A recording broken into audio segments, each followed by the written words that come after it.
মহান বিজয় দিবসকে আরও মহিমান্বিত ও আকর্ষণীয় করার জন্য মুক্তিযুদ্ধ বিষয়ক মন্ত্রণালয়ের সহায়তায় সশস্ত্র বাহিনীর তত্ত্বাবধানে জাতীয় প্যারেড স্কয়ারে তেজগাঁওয়ে একটি মনোজ্ঞ ফ্লাইপাস্ট, প্যারাট্রুপিং এবং বিশেষ অ্যারোবেটিক প্রদর্শনী হয়। পাশাপাশি সশস্ত্র বাহিনী কর্তৃক উক্ত অনুষ্ঠানে একটি সমন্বিত ব্যান্ড পরিবেশনেরও আয়োজন করা হয়।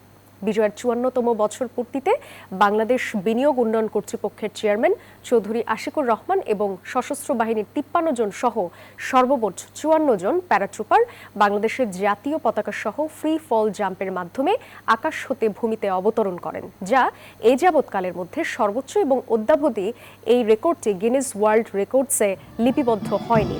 সশস্ত্র বাহিনীর তত্ত্বাবধানে বাংলাদেশের এই উদ্যোগটি সফল হলে প্রথমবারের মতো এত সংখ্যক পতাকা সহ ফ্রি ফল জাম্পের রেকর্ডটি গিনেস ওয়ার্ল্ড রেকর্ডসে বাংলাদেশের পক্ষে লিপিবদ্ধ হবে। অনুষ্ঠানটির প্রধান অতিথি হিসেবে প্রধান উপদেষ্টা ডক্টর মোহাম্মদ ইউনূস উপস্থিত ছিলেন। এছাড়াও ৩ বাহিনী প্রধান ছাড়া উপদেষ্টা মণ্ডলীর সদস্যরাও উপস্থিত ছিলেন।